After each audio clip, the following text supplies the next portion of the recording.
Matakiwum, the draft rankings is back. A couple weeks out. We're back. It was only going to be a week, and I decided to take a little bit of a vacation. Not really a vacation. It was more of a travel. Arizona, Vegas, Minnesota. But we're back. Took an extra week because we have an announcement. That announcement is not that large, but it's big. We're back to every single day of the week. No weekends. Monday, Tuesday, Wednesday, Thursday, Friday. You're going to get 2 shows for myself and Maddie, and then you're going to get 3 of those very special sub 10-minute rants for myself. So every single day of the week, check the podcast feed. Click that like button. Click subscribe if you're here on YouTube. Let's run that thing up. Let's get this thing to 25K before the NFL draft. So I think we're 12 and a half right now, 12.6 maybe on YouTube. On podcast, you can get the pods on the Player Profiler feed if you're listening there right now. We've been getting very good reviews, and we've been getting some very good downloads. We appreciate each and every one of you, but not all the shows are going to be on that podcast feed. The 10-minute shows that are going to be ever so consumable on your ride to work are going to be just on the Draft Rankings podcast feed. You're going to get the big show, which is going to be in half an hour to an hour with me and Maddie twice a week. But then the short sub 10 minutes is going to be only on the Draft Rankings podcast feed. So make sure you go over to the Draft Rankings podcast feed, wherever you get your podcast, and you subscribe to that page. You leave us 5-star review on that page. You drop a comment on that page, and you pin that thing on your favorites on podcasts. So you get everything when it drops at 6 a.m. on the day that it does drop. We appreciate you. We love you. 2-minute intro. Matty Kiwoom. We're here talking running backs, baby. How are we doing? I'm doing good. I'm very excited. I mean, we're not quite in draft season, but man, you can smell it. You can kind of take a whiff. I mean, we did get our credentials. What do you call it? The forms to qualify. What do you call that? We got our Senior Bowl credential approval forms. Whatever you call it, I don't know. Maddie, it's been 2 weeks. What is it called? We're 75 days from the Senior Bowl. Whoo! I mean, we're staring down the barrel of Thanksgiving. Just a few weeks away. Christmas will be here before we know it. New Year's will be here before you know it. And then all of a sudden, bang, bang, boom, it's the Senior Bowl, baby. So let's go. Very excited. Very excited to talk running backs, even though I don't know how much I like this class. I think this class stinks. I talked about it on the Sonic Truth Dynasty podcast about a week ago when I got on with Matt. We did our mid-season update, and we talked a lot about the last couple of classes and these guys that are getting into roles from the 25 or the 26 class that were, guys that were they're just currently – Kamani Vidal, for example, had a big week this last week. Yes, we expect Amari Hampton back, but Kamani Vidal's showing he has the abilities, right? Isaiah Davis has the abilities. We're talking about late 5th, 6th round, 4th round guys. They're getting opportunities. We've already seen, of course, Bucky Irving from the 2024 class, who is right now the best running back from the 2024 class. The 2025 class, which was loaded at running back, we thought we still haven't seen nor hide nor hair of Caleb Johnson. You look deep into that class. We're about to get some RJ Harvey this weekend. Facial Tootin showing a little bit. Devin Neal coming out to bye in a week. Maybe we're going to get a little bit of juice there. Trevor Etienne's been in hiding. Brashard Smith. Ollie Gordon looks good. Jarquez Hunter's been in hiding. A lot of guys. Kyle Monangai showed us he can go for $170. Like, that's a class with depth. Yeah. And I think what that class did, and even the 2024 class to a certain extent with a couple of dudes that still have abilities, is it's on rosters right now where they're going to have opportunities and they're going to grow more opportunities a year from now because guys in front of them are either inept, going to be free agents, aging out. And a guy like Brashard Smith, for example, is looking at potentially being the RB1, maybe RB2 for the Kansas City Chiefs a year from now. And I think a lot of that comes down to the fact that this 2026 NFL draft class at the running back position is extremely top heavy. The quarterback class we talked about last week, we don't love. Like, there's guys we like. Dante Moore sounds like he's going to go back to school. We like Ty Simpson. But past that, like, Fernando Mendoza's on it's a slippery slope betting on Fernando Mendoza, in my opinion. And there's a lot of other guys that we could talk about. The quarterback class isn't great. It reminds me of the Kenny Pickett class. The running back class, Everybody loves Jeremiah Smith. Jeremiah Smith. Everybody loves Jeremiah Smith. Of course. But Jeremiah Of Love, course. great. Justice Haynes, injured. Jonah Coleman looks good. Jadarian Price, the teammate of Jeremiah Love. Like the best 4 guys in this class, Maddie, might be 2 sets of teammates. Yeah. The second set from Penn State hasn't done squat this year for better intensive purposes. So we're going to talk about the running back class today. We're going to go through 5, 6, 7, maybe 8 guys, kind of intro, get through the thoughts here of what we've seen so far and just, I mean, what it is, what it is to expect, because I think we're going to get a first round pick out of this group. Mm-hmm. But I'm not sure if anybody else is going to be top 50. All right. So in this class, like you said, top heavy, I think that is the nature of the class. That will be the cry from now till we actually hear these names called, right? And whether it's 1, 2, or 3 guys that end up getting the grades that are, top 50 picks, that's still super top heavy, because after that, there will be a crater at some point, how we hash all this out. Jeremiah Love will carry a first round grade for me now, probably until the draft. I don't see that changing. On tape, he's kind of checking all the boxes. His production profile is there. Of course, he went in as running back 1. He's going to leave as our running back 1. And could he be a first round pick? I think he could be. But do we get a situation where these teams go, I don't need to overextend myself for a first round running back, because if he falls in the second, fine, that's when I'll take him. But I don't need it. Maybe I get Jonah Coleman. Maybe I don't care. It feels to me like if we only get 1 running back in the top 50, do we see a blanket of guys taken, on day 3, or do we not see any at all? Because even in 2024, it was few and far between early on. But then at the end, there was just like name. Is that just what? Do you think this class warrants that many drafted guys, or do we see potentially, a record number of UDFAs? I mean, at the current stage, I would lean more towards, I think it's just going to be a very sparse group. I think there's some names. But like Jade Knott right now looks like a UDFA. Yeah. Makai Hughes, who we thought was going to have a big year at Oregon, going to transfer. Yep. Le'Veon Moss is hurt again. Jamarian Miller, he started to come on. He's not the biggest back. I think both the Texas guys are going to go back. You're going to have Darius Taylor from Minnesota. He's a guy that system, we saw what Mo Ibrahim did in that system. Taylor's better than Mo Ibrahim. Taylor's not going to be a top 2 round guy. He's not going to be a top. He might not even be a top 100 guy. So it's like, and then when you get past that, it's like really what it comes down to. So if you go over to the mock draft database right now, and we'll really tell you this, is the top 200. There's currently 13 guys listed in the top 200 on the mock draft database.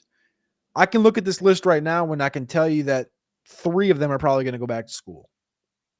So that gets us down to 10 top 200 mock drafted. So it's just people they're getting mock drafted here in the top 200. Right? You go back to 2024, there was 2, 4, 6, 8, 10, 12, 14, 16, 18, 19 guys in the top 205. There was 20 guys drafted in the top 210.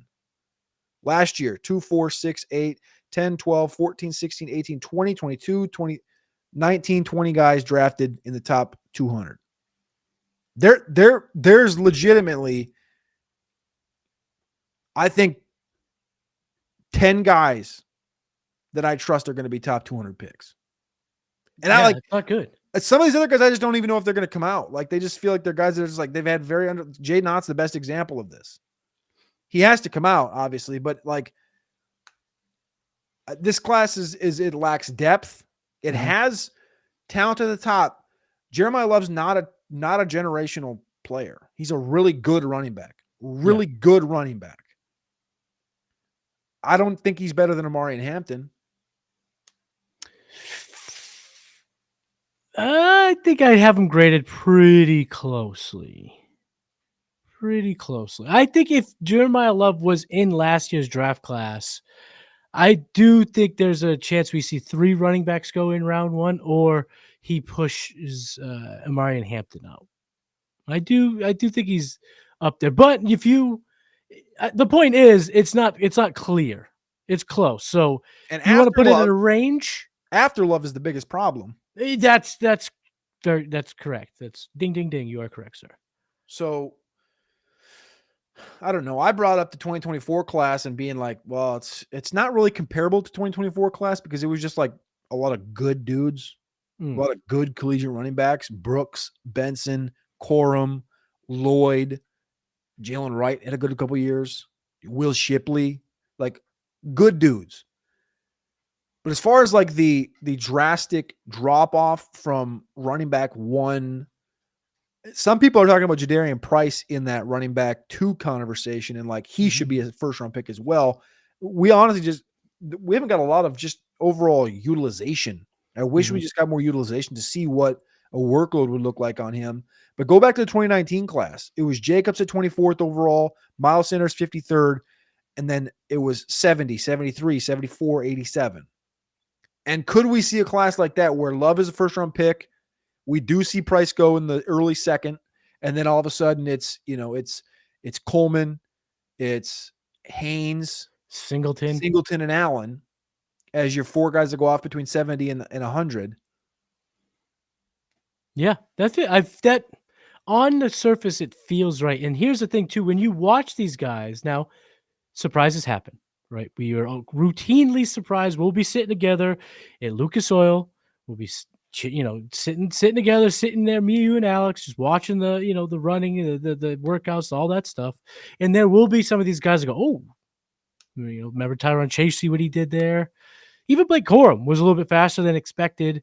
These guys will surprise us. But watching them on tape, I also wouldn't be shocked if there are very, very few that end up elevating their stock based on their athletics. I don't know if it's an athletic bunch. Love has the size and speed. He's got the burst. He's got that round one talent. I like Jonah Coleman's aggressiveness. I like how he runs. I think he's got good footwork. He's pretty shifty.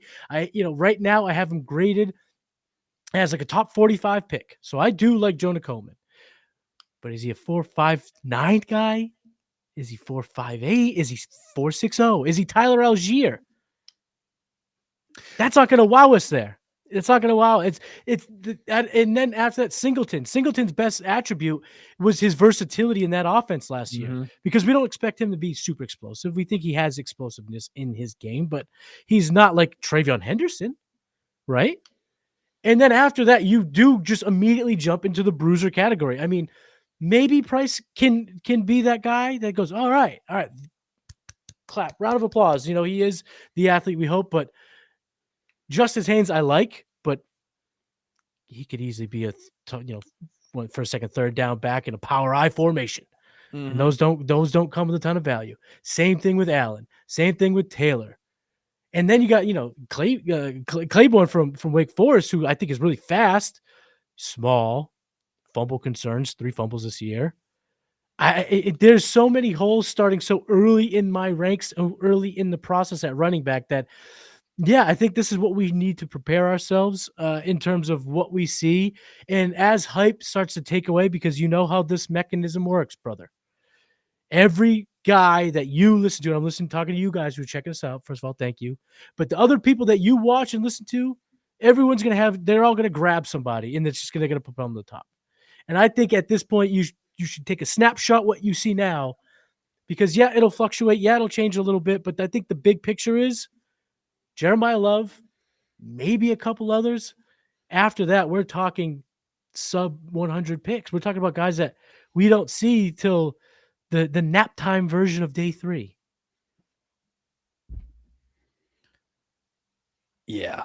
And I think that's where this whole thing, I think there's guys, you brought up the speed factor. I think there's guys with burst. I think there's some upside, but I don't think it's in the aspect that we're going to want it in. We're not going to get many guys that are, how should I say this? Obviously, you're not going to get a Saquon. That's kind of my POV with that. Though you're not going to you get don't get a Saquon. Saquon comes a mile away. Bijan came a mile away.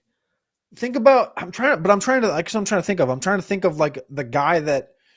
Jonathan Brooks was that guy. He did No, not come from a mile away. well, yeah, but yes, that's not the angle I'm trying to get to. I'm trying to get to like the Ken Walker. Ken Right. Ken Okay. Okay. Walker Okay. is an interesting Ken Walker, Brees Hall, both really fast dudes. Mm-hmm.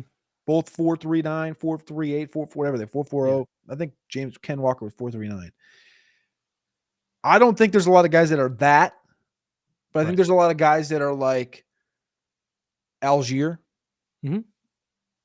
And like there's some interesting cats. Caden Fagan from Illinois, 255 pounds. Mm-hmm. Cedric Alexander from Vandy, really interesting, kind of a bowling ball type of a guy. I think Dowdell from Kentucky, bowling ball type Big guy. boy. Fletcher from Miami, 6'2", big Yes. guy. And then Raleek Brown's interesting from Arizona State. He was a former 5-star, switched positionally. I don't even know if he's got any eligibility left, but he's popped off a little bit this year. He's kind of got back on the scene. He was at USC for a couple of years. Let me look and see. I think he might have a year left. He does. He's Richard Jr. right now, so technically he's got one more year. Mm-hmm. But he's up to 937 total yards from scrimmage, only 3 touchdowns. So it's like there's interesting guys here, but like you said, and there's a lot of injured dudes, right? Quentin Joyner from Texas Tech's got an injury. Dylan Edwards is going to enter the portal. Jaheim White had an injury. It sounds like he's going to go back to school from West Virginia. Jaden Knott's been banged up. Mekhi Hughes I don't know what the hell Mekhi Hughes' problem is, but he's not going to play at Oregon. Le'Veon Moss got hurt again. Mm-hmm. Like CJ Baxter's been hurt. He's going to go back. It looks like there's a ton of dudes that have been banged up that you're going to miss out from this class as well. We've beat around the bush, talked about the group. Let's talk about a couple of guys by themselves. And let's kind of talk about how we kind of have them ranked. Again, we're literally 161 days from the draft. So this is going to change. But when you look at these guys, you brought up Jonah Coleman. I think he's interesting. 5'9", 228. So I've talked about this. I'll bring this up. I'll just preface this. When we're doing the breakout finder work and finding the breakout finder tool, like baseline metric, like the key proponents to finding breakouts, the number 1 and number 2 pointer finger was multiple 1,000 yard rushing seasons and multiple 20 plus reception seasons. So when I talk about that, that's why. For those that are listening, they're locked in. So a guy like Jonah Coleman has 1,000 yard season right now, 3 20 plus reception seasons. And of the group that we're going to talk about today, he's the number 1 graded pass blocking running back of the group, according to PFF's pass blocking grades. Jonah Coleman, 5'9", 228. When you see this guy, the first time you saw this guy, did you think he was 228? I'm not a weight guru like you are, but I knew my boy was north of 210. 228 is like a different animal, man. I know, but that's why I'm saying 210. I knew he was beefy. Yeah. I looked at him like this kid. He wasn't 190. I knew he was not. Yeah, exactly. I knew he was not the James Cook. Oh, guess what, guys? He's 201. He made the threshold. Plays at 187. Like I know he wasn't that, but I didn't know he like 228. That number again, like you said, you start seeing north 220 for a running back. You're like, that boy got the beef. You start to wonder what he can't do. Where does Coleman come in for you? I think we're consensus on Love at number 1, right? Yes. I think at this point, anyone that has anyone early in that, let's get one thing perfectly clear. There will be no bigger fan than Jonah Coleman. There'll be no louder supporter for Jonah Coleman throughout this process other than me. Okay. And if you put him number 1, you and those Huskies, man, you know what I look like. You know I'm a big boy, like loving a big boy.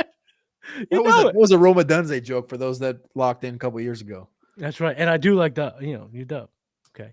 But anyway, if anyone puts anyone above Jeremiah Love, you're too cute. You're being too cute. Too cute. Don't do it. Love, number 1. We got it. Jonah Coleman, though, number 2 for me. I like it.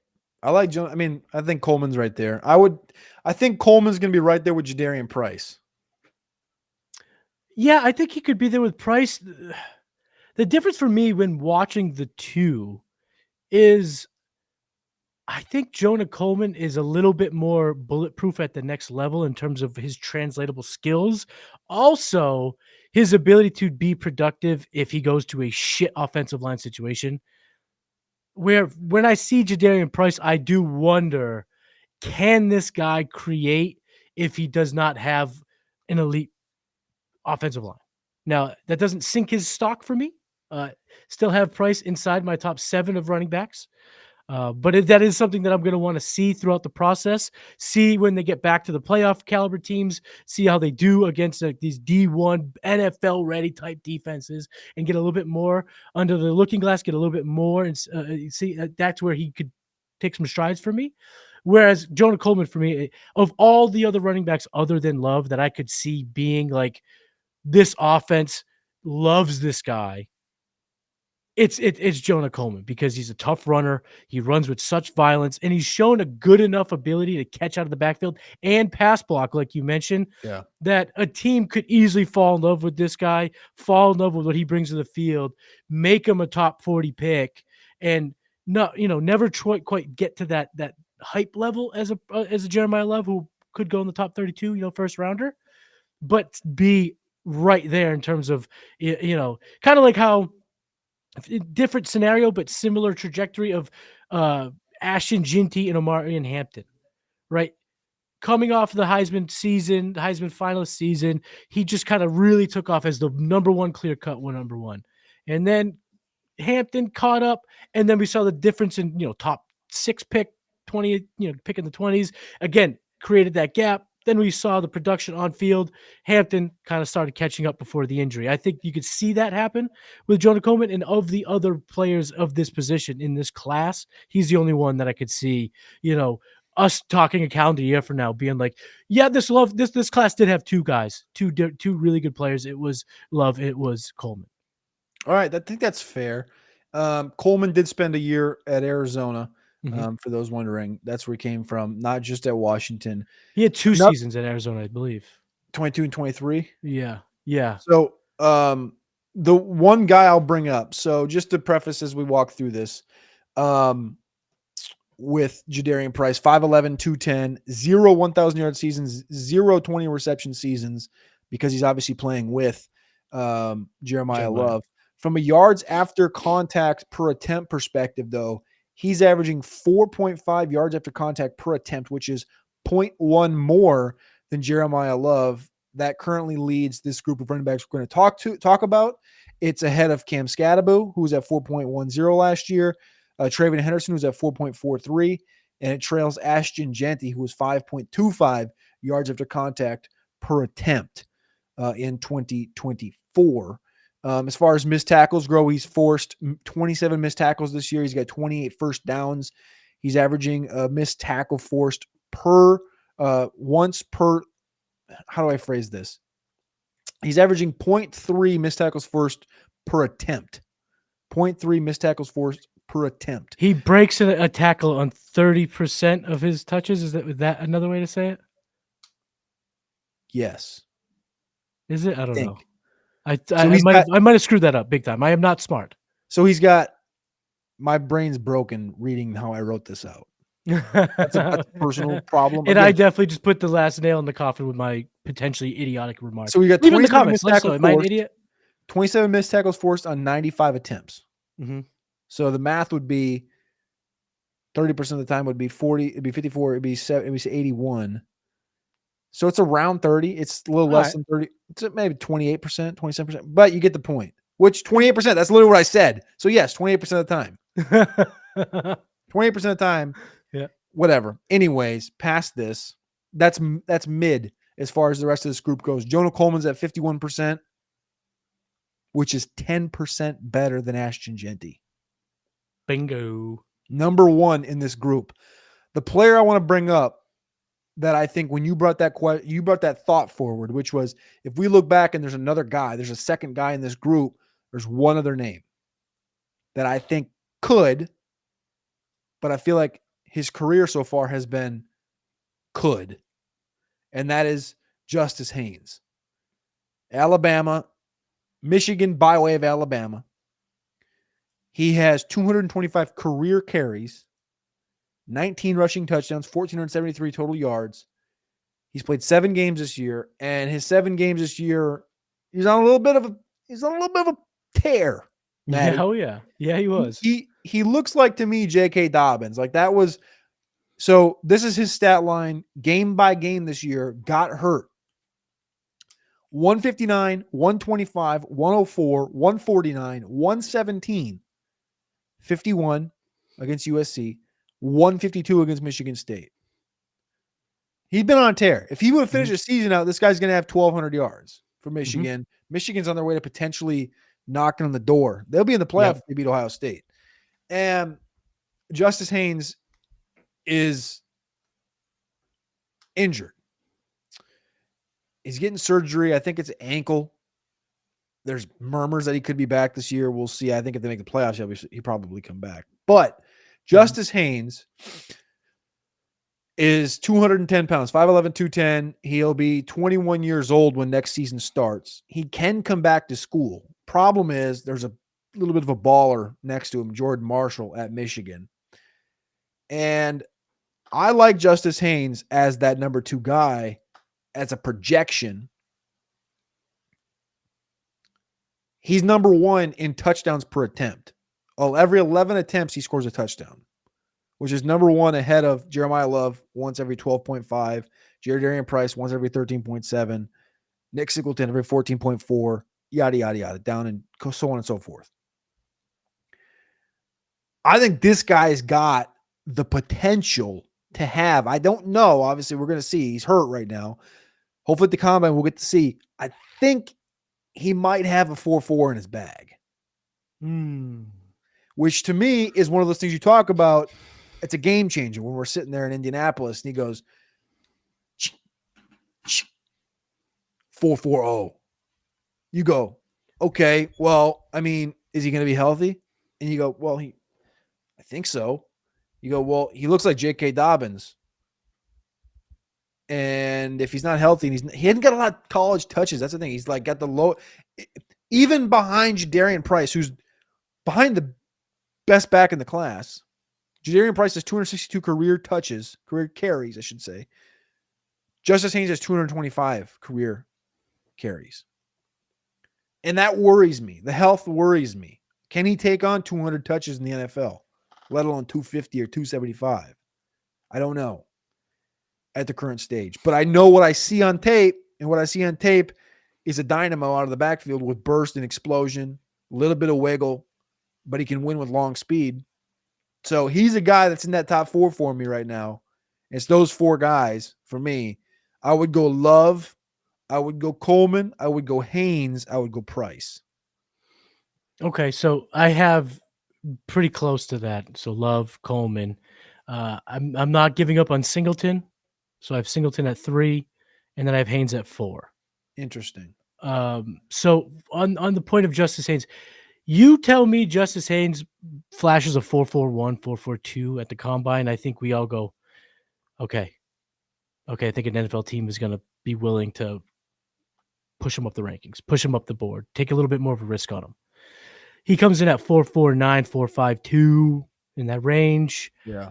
I don't think he wows anyone enough to elevate himself beyond where, he's probably going to grade out, which as of right now, I'd have him ranked with my grade on him right now is 6.45 early day 2. So I think right now that's anticipating a good 40. I think you can't say that and anticipate the 4.52. So I am with you. I am anticipating seeing something in the 4.43, 4.44, maybe 4.45. And I think that's good enough to keep him in the day 2 conversation because he does have the burst. And what I do, he doesn't have the tread. You talked about the 225 attempts, but in those 225 attempts, 1 fumble, and that 1 fumble came in his last time on the field against Michigan State. So I like the ball security and I like the explosive. I like the finish. He finishes runs every single time. It's a guy that's been higher on my running back rankings throughout the entire process because of what you talked about, the burst and the ability to kind of house it, take it to the crib, And on any given play, got a little bit more J.K. Dobbins in his game than people realize, like you mentioned. So I got him as a top 4 guy. So I do like Haynes a lot. I could see him becoming one of the guys that, kind of clears that value gap that we end up seeing on draft day. So Price is outside that top 4? Right. Like I said, right now I got Price at 7. I'm reluctant. I'm reluctant right now. Yeah. I'm a little bit reluctant. He's got a little bit of ball security issues, and he's climbed the most. I can say that in my running back rankings from August till now.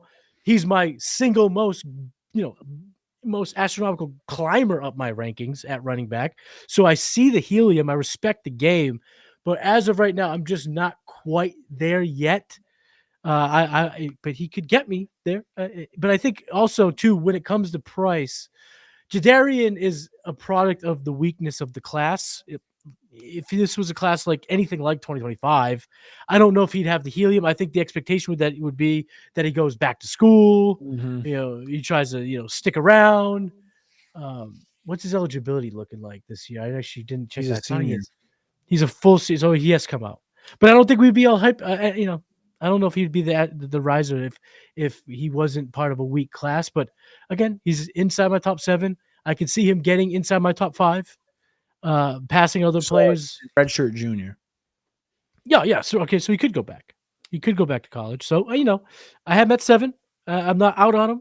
I respect the game. Like I said, massive riser throughout the season so far, and he could continue to rise. But as of right now, I'm just tempering my expectations a little bit when it comes to Price.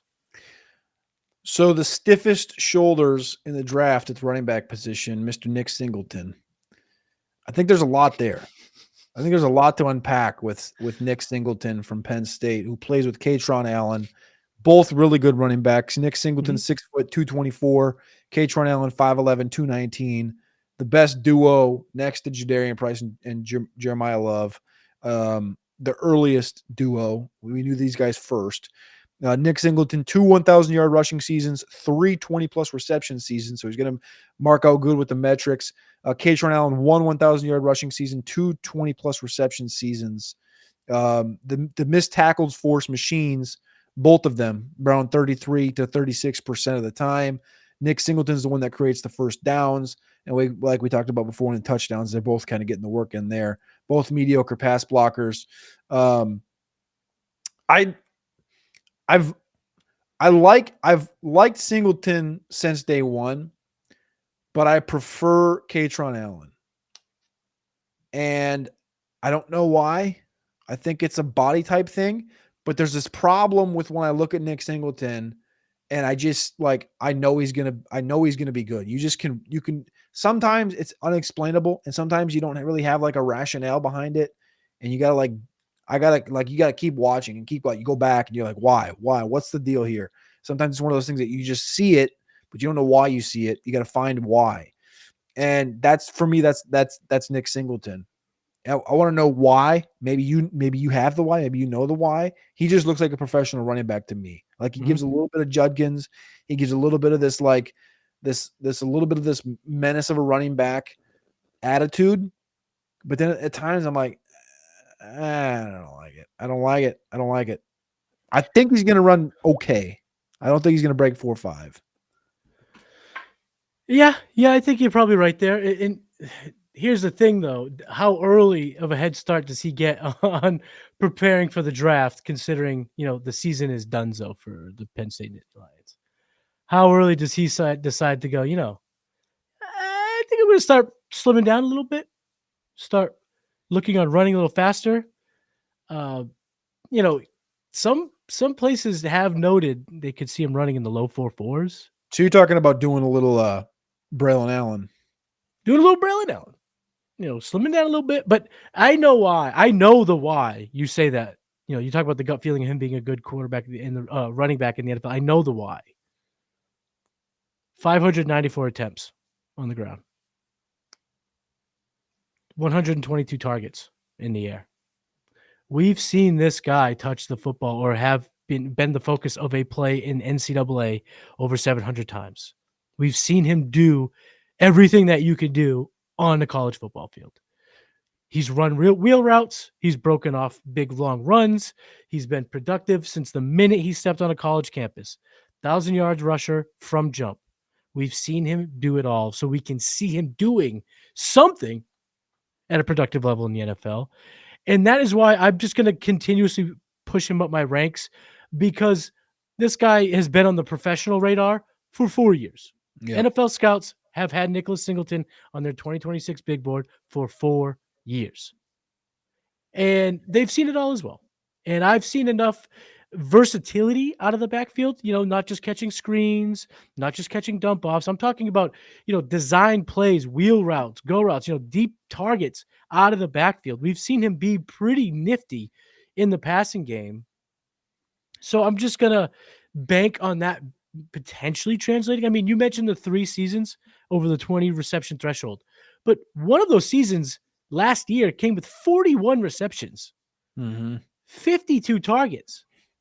He was prolific. Scattaboo, Rashad White level. Right. And this is a guy that, again, has done it for so long. I'm just not going to discount this player as much and not and do my best to not get caught up in the flavor of the week.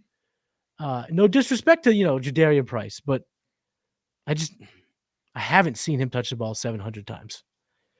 And I'm not saying that's going to be a demerit throughout the entire process, but as we stand today, I just think Nicholas Singleton has everything we wanted. And if he was if you just, control P, control V, the 2024 season, the exact same stat line, we're talking about Nicholas Singleton being a top 50 pick.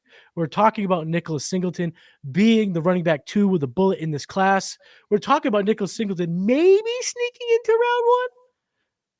So I'm just not going to completely tank his stock based on, just an all-time bust of a season for a college team. I think that's fair. So one thing I thought about while we're talking, and we could talk if you get another guy. I think these are the main 6 in the class. I think there's some other interesting players. You brought up Damon Claiborne. I got Jamari Taylor written down. I think Hollywood Smothers had a good year at NC State. I like Mark Fletcher from Miami. Miami's got a good couple of backs.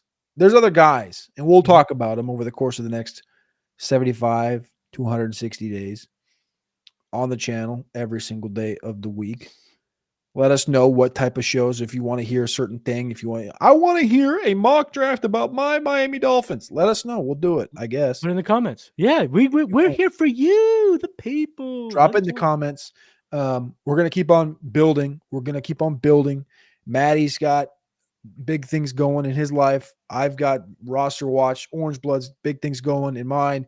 We're going to keep on building this, though. This is what Maddie and I love and we have passion for, is the draft rankings, and is the people that tap in and lock in every single week. My thought, Maddie, I don't know how I got to all that through the beginning of this. It's because we love you. We love you guys that are watching. We love you guys. Leave a comment. Help your boys out. Also, before we move on, and let's just say, our last video, guys, had 10,000 views, and none of you could go to the Todd McShay show and start getting So this is what I want you guys to do. I want you to watch this. I want you to go to their next video, maybe their last video, their next 5 videos. Right in the little comments. You guys got to collab with TDR. You guys got to collab with TDR. Come back to us right in the comments that you did it. Clap. Make the dream foursome happen. The McShay Show TDR. Let's go. I love that. But my thought was Senior Bowl, Shrine Bowl, which is, again, 75 days away. The lack of depth of this running back group is going to force a lot of hands. Or it's going to uncover a lot of diamonds. Because I don't think a Jeremiah Love's going to go. But I think it would behoove guys like Singleton and definitely Allen, definitely Price. Coleman. Probably Coleman. Maybe Haynes if he's healthy. I think we're going to see a lot of these dudes at the Senior or Shrine Bowl this year. I agree. Think that's going to be awesome. Remember, Bill Krusky-Merritt was a Shrine Bowler last year. There's guys, and I think both of these games are going to have a bevy of talent this year, not just the Senior Bowl. The Shrine Bowl has been cooking the last couple of years, and that's going to be in Frisco. I'll be down in Frisco again. That's back-to-back weeks. So I'll be interested. This is going to be an interesting running back group. I'm going to end it there with those 6 guys. I think that's the proper 6 to talk about. Jeremiah Love, Jonah Coleman from Washington, Nick Singleton from Penn State, Jadarian Price from Notre Dame, Justice Haynes from Michigan, and Katron Allen from Penn State. We'll talk about some of these other guys as the draft process unfolds. He's Matty Cuum. You can follow him at Matty Cuum on X. I'm Cody Carpentier. You can follow me on X at Cody Carpentier as well. Matty Cuum, any final thoughts? We've been away for 2 weeks. We came back, started talking about running backs, talking about schedule and stuff. What, like, I don't know. Give the people something. People, this is what I'll give you. We're just getting started. And I don't just mean the channel. I don't just mean me and Cody. I just mean this process, the draft buzz, the fun of the draft. It's almost here. I know it's over 100 days away. You said 160 days to just the Senior Bowl. So there's plenty of days after that. It's gonna take some time, but you're starting to feel it. You're watching these college games and you're understanding that guy might be there. You're seeing some mock drafts, you're seeing all this stuff, but you're starting to get the engines revving, baby. You're starting to get all fired up. But it is also coincide with the fact that TDR is about to get hot too. So I'm very, very excited for the months to come. All right.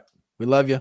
We appreciate you. Click that like button, click subscribe, and remember, 5 days a week, you got to go to the Draft Rankings podcast feed, and that'll be where everything's at. You can't get everything on the Player Profiler feed. The Draft Rankings podcast feed. We appreciate you. We love you, and we'll see you. Peace.